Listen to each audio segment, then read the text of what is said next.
বাবা, এ কোথায় এসে পড়লাম গো? এখানে তো পেরি মাটি আর পানিও অল্প, উঠতেও পারছি না। হায় হায়, এখন কি এখানেই মরবো নাকি? কি গো শিয়াল ভাইয়া, তুমি ওখানে কি করছো? ওখান থেকে উঠছো না কেন? দেখি, এই তো একটা বোকা ছাগল পেয়েছি। একে এখানে বুদ্ধি করে নামিয়ে ওর পিঠের উপর ভর করে আমি উপরে উঠে যাব। বুদ্ধি করে একটা কথা বলি, তোমার নাম ছাগল, কিন্তু তোমার নাম পাগল হলে ভালো হতো। তুমি তো দেখছো একটা আস্ত বোকা। এত সুন্দর পানি দেখে কেউ উপরে ওঠে নাকি? যেই স্বাদ মিষ্টি পানি, মনে চায় সারাদিন ধরে শুধু পানি খাই। তুমি একটু খাবে নাকি? তাহলে একটু খেতে পারো, তাহলে নেমে পারো, দুজনে মিলে খাই। তারপরে ওই ছাগল শিয়ালের চালাকি বুঝতে না পেরে অমনিতেই পানিতে নেমে পড়ে।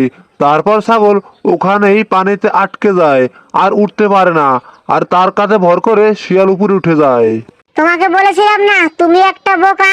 আসলেই তুমি বোকা। আমি তোমার কাঁধে ভর করে উপরে উঠে গেলাম, আর তুমি ওখানে আটকে গেলে। সব সময় কেউ কারো না কারো কাঁধে ভর না করে কোনোদিনও উপরে উঠতে পারে না। তাহলে তুমি ওখানে থাকো, আমি চললাম। তুমি ভালো থেকো। তার কিছুক্ষণ পরে ছাগলের মালিক ছাগলকে খুঁজতে খুঁজতে এসে সেখানে পেয়ে যায়। তারপর সেখান থেকে উঠিয়ে সাথে করে নিয়ে যায়।